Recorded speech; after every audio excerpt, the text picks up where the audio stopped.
Is wrestling the best base for mixed martial arts? So, I think you're going to see my answer for this one as a little bit of a cop-out. I'm going to say that it wasn't, then it was, and now it isn't again. And I'm going to kind of explain that very, very briefly without getting too into it.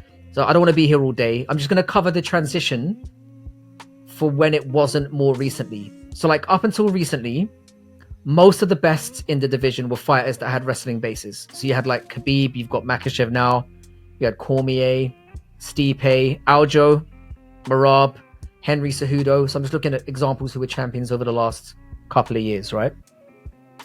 Now, I think the reason that wrestling bases were so successful is that having a wrestling advantage is a skill set that you can go to consistently in a fight. You know, whereas if you're a great striker and you're trying to knock a motherfucker out, it's harder to do generally.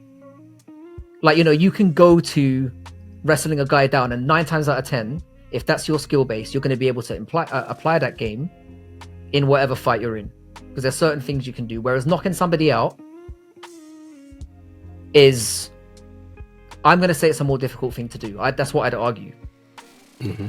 But if you look at the current crop of UFC champions, it's kind of arguable that at least half of them are fighters with striking bases, with the other, with the other half coming from more traditional striking backgrounds. And I think that's a representation of a shift in the sport. And most importantly, a shift to damage-based scoring.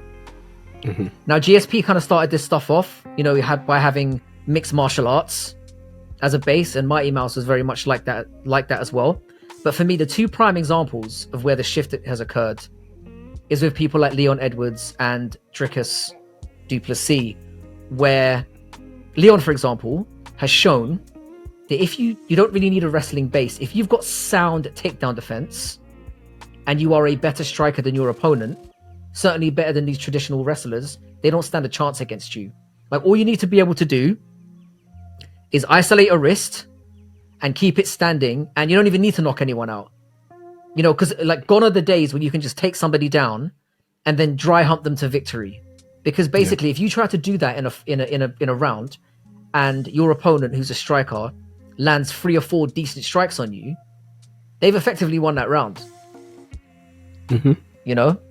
So when somebody completely sucks at wrestling, I get it, and they're facing somebody who's too dumb to do what Leon Edwards is doing, grab a wrist, sprawl, then that person's fucked, and we've still seen it happen. Yeah. But everyone's getting more and more well-rounded, and it's clear that, fighters now that have striking as a base are rising up. They're getting back on top again. And I think the champions that we have especially reflect that shift. That's how I feel about it now. Yeah, that's it's hard to disagree with that. I feel like mixed martial arts, just in general, as a sport, is a high level game of rock, paper, scissors, and different things beat different things.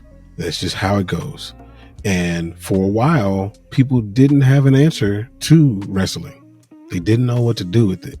But as you stated, if you have good takedown defense, you're able to isolate an arm so that they can't get their hands together to be able to take you down. You're able to get it back to where you want to fight. Add in the fact that scoring has changed, and what's important has changed. We have referees standing up fighters faster now. We have referees that are separating the fighters when they're in the clinch, whereas back in the day, Randy Couture could push you up against the fence almost a whole round and you couldn't do anything about it.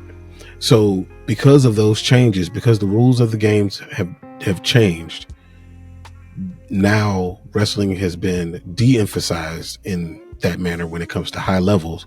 And so now that being a base isn't as impactful as it used to be. Now, if I was creating a fighter right now, would I want them to be a wrestler first? It would help. It wouldn't hurt, because they learn, about weight cutting. They learn about, the actual grind because of that mindset. But if they were a Muay Thai specialist first, I don't think that's, okay, well, mixed martial arts isn't for you. That's not the case anymore. Not at all. Not at all. So I think that, like you said, it used to be, but now I feel like you still have to have all the tools in the game. And if you are able to train as a mixed martial artist holistically, then that's a great idea. That's the best idea.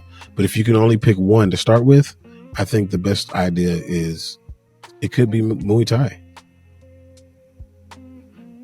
Yeah, I agree. And I think it's like what we discussed. I think like now what you get is people going into gyms and being MMA fighters on the whole now, as opposed to like, coming in with one discipline. You tend to get people that are going into gyms, starting out their careers as MMA based fighters where they're doing everything in the gym. And I think we're going to get a lot more of that going forward.